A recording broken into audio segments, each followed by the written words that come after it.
विदेशी टीवी चैनलों को आज देखते हैं तो जितने भी विदेशी टीवी चैनल हैं, जैसे स्टार प्लस आया है, CNN है, ATN है, प्राइम स्टार है, प्राइम स्पोर्ट्स है, वगैरह वगैरह, इन सभी टीवी चैनलों पर कुछ सीरियल्स आते हैं और उन सीरियलों को भारतवासी देखते हैं और दिखाते भी भारतवासी हैं, लेकिन उनके प्लॉट सभी अमेरिका और यूरोप से आते हैं। भारत में स्टार प्लस पे सबसे ज्यादा सीरियल दिखाने वाली एक लड़की है जिसका नाम है एकता कपूर, उसके सबसे ज्यादा सीरियल आते हैं। सौभाग्य से एक बार मुझे उससे बात करने का मौका मिला मुंबई में, तो मैंने उससे एक ही सवाल पूछा कि आपके जितने भी सीरियल हैं, सास भी कभी बहू थी, घर घर की कहानी, तेरी मेरी कहानी, इसकी कहानी, उसकी कहानी, ये सब सीरियल के प्लॉट्स कहां से आते हैं, कहानी कहां से आती है? तो उन्होंने कहा this is all imported. Plot तो सभी अमेरिका से हैं, यूरोप से आए हैं, कहानी सब वहां से आई है, उसमें हमने भारतीय पात्रों को फिट करने की कोशिश की है। तो मैंने कहा अब मुझे समझ में आ गया कि आपके सभी सीरियल में माताओं को ही सबसे ज्यादा गालियां क्यों दी जाती है। सास भी कभी बहू थी, आप अगर इस सीरियल को ध्यान से देखें तो इस सीरियल की सभी स्त्री पात्र या माताएं पात्र सबसे ज्यादा दुर्भावना का शिकार है। ऐसे ही कसौटी जिंदगी की या कहानी घर घर की, कोई भी सीरियल देखें, ये सभी सीरियलों को मैं देख नहीं पाता हूं, लेकिन इनकी स्टोरी जरूर पढ़ता हूं मैं, कभी अखबार में आती है, कभी मैगजीन में।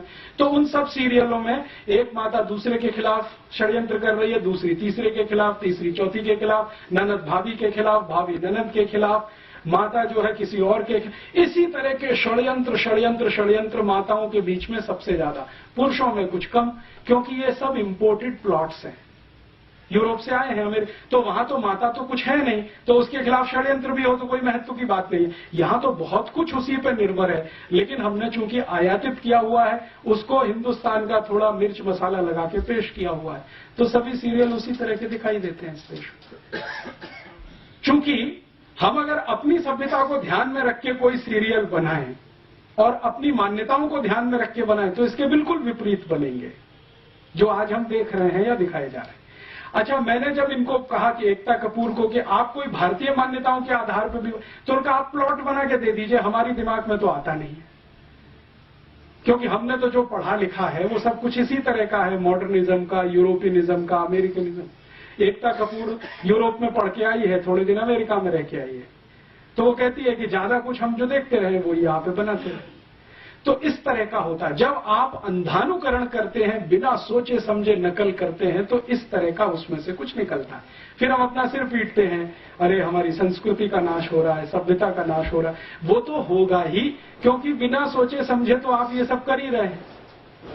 कोई विचार तो होता नहीं, कोई बहस तो होती नहीं, कोई मुहाविसा तो होता नहीं इस देश में, ऐसे ही चलता जाता है।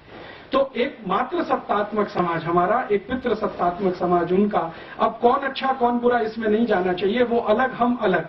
अब अलग अलग मान्यता और सभ्यता के लोग अलग अलग मान्यता और सभ्यता के ही कार्य करेंगे, तभी कुछ अच्छा होगा, नहीं तो उसमें से कुछ खराब ही निकलेगा। घालमेल करेंगे, फ्यूजन करेंगे तो खिचड़ी बनेगा।